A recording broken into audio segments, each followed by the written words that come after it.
New tonight, Arizona's Department of Corrections is on trial before a federal judge after the department has been repeatedly accused of failing to provide inmates in state prisons proper health care. It's a fight that's been going on for nearly a decade and one that's come with costly fines for the state. Team 12's Erica Stapleton is at the courthouse in downtown Phoenix. Erica? The original lawsuit filed back in March 2012 focused on healthcare problems for more than a dozen inmates. They're represented by organizations like the ACLU and Arizona Center for Disability Law, who are bringing in new witnesses to argue the same problems back in 2012 are still happening to this day.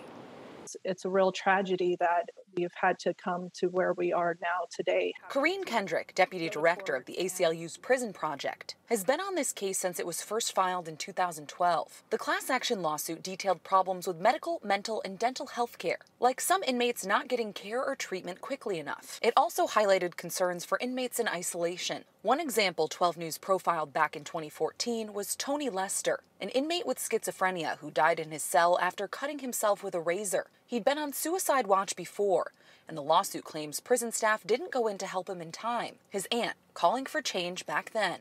And these correctional officers are standing there waiting for him to die. Both sides were supposed to go to trial in 2014, but instead reached a settlement. The Department of Corrections agreed to meet certain benchmarks for standards of care. Did you think back in 2014 that the settlement would work? Absolutely. That's why we signed it and agreed to it. Yet a judge found Arizona's Department of Corrections in contempt of court twice for missing the marks. The first time in 2018, the state was fined $1.4 million. The second time in February 2021, the state was fined $1.1 million.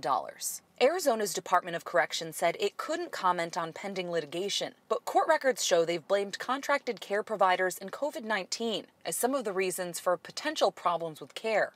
That's not an acceptable excuse because at the end of the day, legally, the state of Arizona and the Department of Corrections are legally responsible to provide basic services. Kendrick claims problems persisted over the past decade. Their first witness Monday, an inmate serving time for sex assault and burglary, who they claim waited years to get treatment for multiple sclerosis, putting her in a position where she can't walk on her own. A multitude of needless suffering and harm.